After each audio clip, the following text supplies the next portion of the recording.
Diário de gravação, hoje é dia 10 de junho de 2017 e o nome desse diário é Ancoragem, em cima de um estudo que eu preparei para a data de hoje.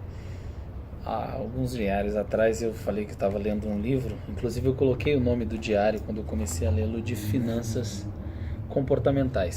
Só que no diário de hoje eu não vou falar nada sobre finanças, não tem nada a ver o termo. É porque eu achei interessante que uma das partes do diário, o título é Ancoragem. Então é em homenagem ao título do capítulo 8 do livro Finanças Comportamentais que eu quero atribuir ao diário de hoje, que é uma coisa que todo ser humano faz, todo ser humano pratica mesmo sem saber.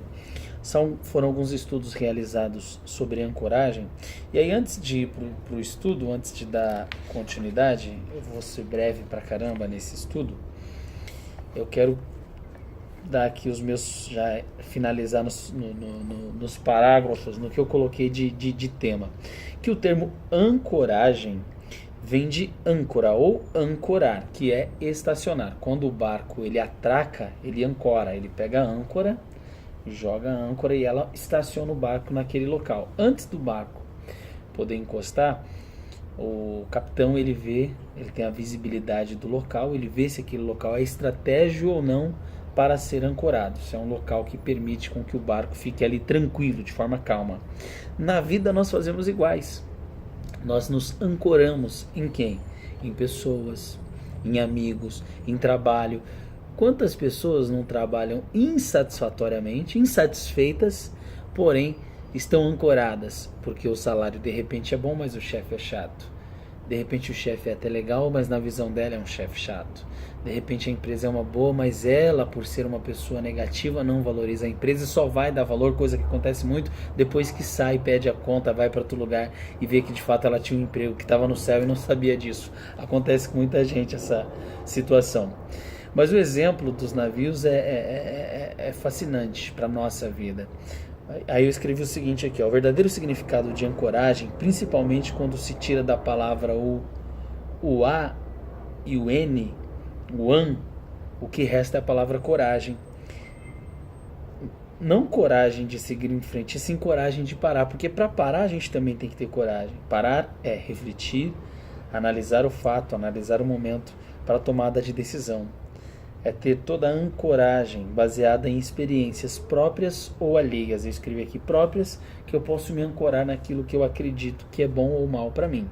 E alheias é vendo o que aconteceu na vida de alguém, eu poder me ancorar naquilo, me basear naquilo. Então, ancoragem significa base, você se basear em alguns fatos, sejam eles verídicos ou não. Agora vamos para o que diz o livro. Essa foi a definição que eu tive no final de toda a leitura deste capítulo. Diz o seguinte, ó: para ver como a ancoragem influencia a estimativa do valor de um ativo, podemos recorrer a um estudo feito em 1987, tendo por base o setor de imóveis como foco de um investimento. Será que é aqui? Acho que aqui é o último, hein? É o último, mas eu vou começar por ele, ó.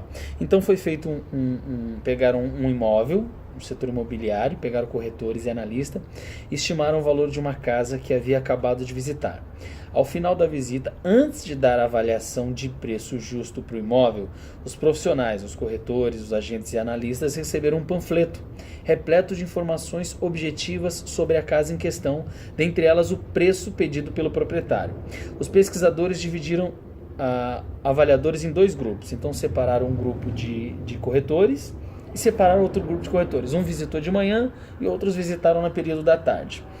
Então foi dividido entre dois grupos. E o primeiro grupo, de manhã, recebeu o panfleto com o preço pedindo por 65 mil.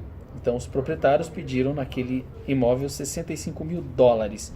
Enquanto o outro grupo da tarde recebeu a mesma quantidade de informações da casa, porém colocado lá que o preço pedido pelos proprietários era de 83 mil dólares, 27,32% maior que o preço visto pelo primeiro grupo de profissionais.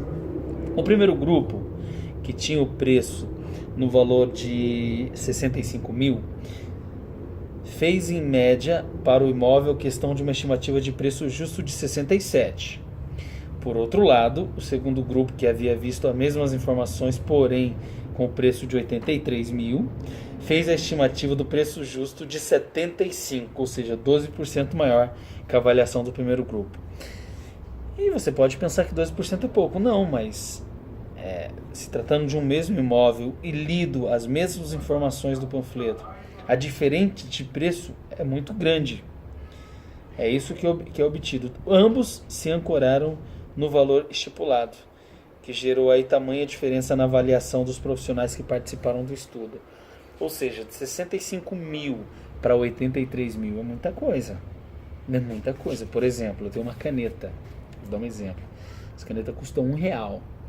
Se eu vender ela por R$5, são R$4 a mais. Você consegue comprar mais 4 pelo preço de uma. Aliás, 5, né? Porque ela custa 1.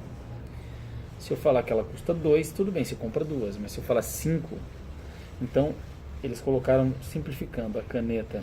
Um falou que ela custava 2, outro falou que ela custava 5.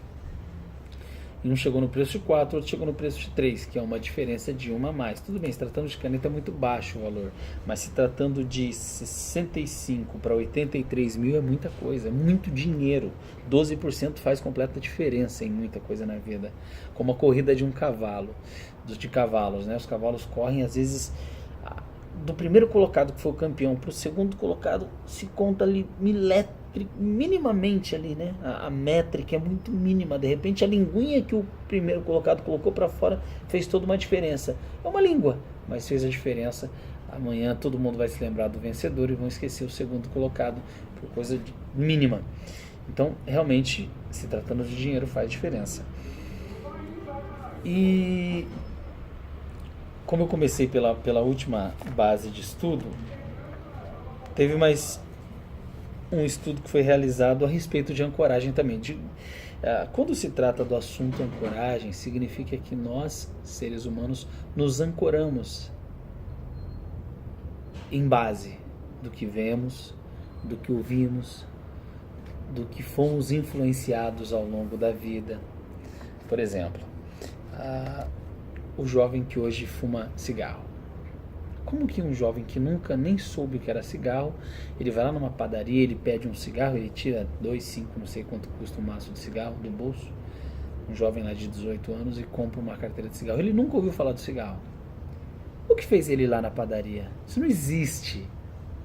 Ele viu alguém fazendo, provavelmente os pais ou os amigos, mas ele viu alguém tendo a mesma atitude de fumar. Alguém pela primeira vez, ou por curiosidade, ofereceu a ele. E ele tragou, achou ruim, porque isso é ruim para desgraça, cigarro, mas foi tendo âncoras, pessoas ao redor que faziam aquele mesmo gesto, o que tornou ele um viciado em cigarros. Estou falando aqui, mas tem sentido, certo sentido que eu estou falando de âncora. Mais um exemplo clássico aqui de um estudo realizado em 1970. O exercício é o seguinte: pesquisadores pediram para os participantes girar uma roleta com números de 0 a 100. Em seguida, os participantes da pesquisa precisavam responder quantos países africanos eram membros efetivos da ONU. Na média, quem tinha número próximo a 10 na roleta, estimava-se que 25, então o cara girou a roleta e caía no 10. Uma média de 0 a 10, ele estimava que 25 países, ele tinha uma estimativa, ele não sabia quanto era, ele tinha que chutar, ia no chutômetro. Então quem tirava a média de até 10 ou 15 na roleta, nos números de 0 a 100, estimava que 25 países africanos estão na ONU. Ao passo que quem tirava na roleta números próximos a 65, dava em média que 45 países africanos estavam na ONU. Então, esse estudo é interessante, né? Porque isso aqui segue muito aquela base do efeito manada, que ser humano tende a seguir ser humano. Em outro estudo, em 1999, foi perguntado a 500 estudantes de MBA qual foi o ano que Átila foi vencido pelos visigodos. Qual foi o ano que Átila foi vencido pelos visigodos? E aí, para demonstrar a influência da ancoragem, o pesquisador pediu aos estudantes, antes de estimarem o ano da derrota, que adicionassem o número 400 aos 3 últimos dígitos do seu telefone pessoal. Então, se o celular, por exemplo, tem como os 3 últimos dígitos 197, dessa forma o número que geraria antes de estimar a data da derrota de Átila para os visigodos seria 197 mais 400, no caso daria 597. No conjunto total das possibilidades, os estudantes podiam gerar números que estão compreendidos entre 400 a 1400. Desnecessário dizer que esses números não guardam relação alguma com o ano da derrota de Átila. No entanto, as respostas dadas pelos alunos foram fortemente influenciadas pelo número aleatório que, somados à sua data de nascimento, mais os 400. E aí eles responderam a 629, 730, né? Números gerados estavam entre 400 a 600. Foi dado o ano... alguns deram 988. Números aleatórios. E a derrota ocorreu em 451. Então, na verdade, todos eles errariam nessa base de ancoragem. E o estudo ele finaliza, é um estudo falando, desse livro, é um estudo falando sobre algumas pessoas que investem em bolsa de valores principalmente, porque esse livro fala sobre isso, na base da confiança e na base de ancoragem, né? Se ancoram em acontecimentos aleatórios que acabam gerando prejuízos ao invés de prestígios. Eu vou finalizar esse meu diário de hoje deixando como base justamente isso, a ancoragem. O fato de sermos analíticos nem sempre nos dá a razão, isso é importante. Então, muita gente pesquisa estudos, mas nem sempre os estudos passados condizem com os acontecimentos futuros. Estou em Curitiba, no Paraná, hoje é sábado, estou de folga. Estou fechando, na verdade, folga do Grupo Pão de Açúcar e das ações de vendas. Eu passei no mercado pela manhã para poder fazer alguns contatos, pretendo trazer para cá a marca Taíbe, que são os molhos que eu estou trabalhando recentemente. Por isso a minha vinda aqui ao Paraná, Curitiba. Eu não conhecia a cidade, é a minha primeira vinda. Estou gostando muito do atendimento, cara. O atendimento aqui é maravilhoso. Tudo que eu sonho para São Paulo, Rio de Janeiro e para o Brasil acontece em Curitiba. Eu fui nas lojas americanas e o cara começou a esporadicamente bater papo comigo, o caixa. Tudo bem? Qual o nome do senhor? Fábio. Qual é o seu Fábio? O senhor escolheu todos os produtos que o senhor queria ou tem alguma coisa que for faltando? Não, tá tudo certinho, tá tudo bem. Tá frio, né, senhor Fábio? Falei, tá, faz frio, né, em Curitiba. Ele, o senhor não é daqui? Falei, não. Aqui é um pouco frio, mas hoje, essa semana foi frio, mas hoje, em especial, essa madrugada fez bastante frio. O senhor chegou essa madrugada? Falei, cheguei. Falei, então o senhor passou bastante frio? Falei, passei. Tá bom, senhor Fábio, boas compras, seja bem-vindo à nossa cidade. Cara! Que atendimento fantástico. E aí eu fui almoçar, foi a mesma coisa. Fui almoçar no Mercadão que tem aqui. Ele é como se fosse o Mercadão de São Paulo. Claro que com atendimento totalmente diferente. O cara também perguntou se tinha alguma coisa diferente, algum prato que era por mim escolhido de maneira diferente, do meu agrado. Aí o rapaz que veio servir o suco, eu falei que estava com açúcar, eu troco na hora pro senhor, fica tranquilo. Vou experimentar para ver aqui se esse suco que o senhor pediu é gostoso. Sabe, veio bater um papo espontâneo, cara. As pessoas aqui são espontâneas. A cultura é diferente. Você vê que pessoas num estado onde a educação é tido como prioridade, o atendimento ao cliente faz toda a diferença. Estou feliz em ter visitado Curitiba, é uma experiência única, assim como todas as experiências que eu tive na visita ao Chile, Argentina, em todos os estados brasileiros você tem. Fui para Morro de São Paulo semana passada, tive experiências lá e são experiências que vão sendo guardadas, mas Curitiba, por enquanto até agora, tem sido positivas as expectativas. Espero que continue assim até o final da minha visita no dia 13. O caminho se faz ao caminhar. Obrigado para você que acompanha o meu diário em vídeo. Uma pessoa que está sempre acompanhando, que eu conheci em São Paulo, é o Caio, que participou acho que dos primeiros treinamentos assim que eu comecei a treinar o curso para ação de vendas, acho que em 2014, 2015, não tenho lembrança, mas ele acompanha fielmente. Então, Caio, tenho certeza que você vai acompanhar esse diário até o fim.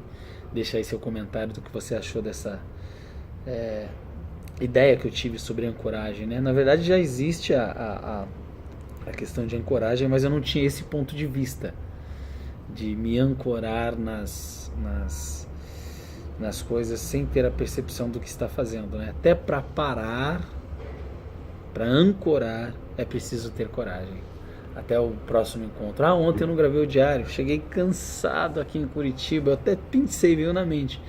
Mas sabe quando você tá mais dormindo que acordado, que você tá assim, eu vou gravar, preciso gravar, tenho que gravar.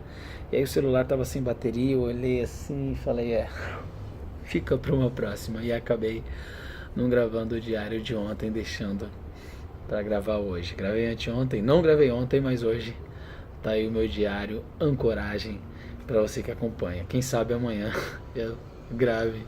Amanhã domingo, né? Possivelmente eu posso estar gravando em algum lugar aqui em Curitiba, no Paraná. Valeu. Nos encontramos, quem sabe, amanhã.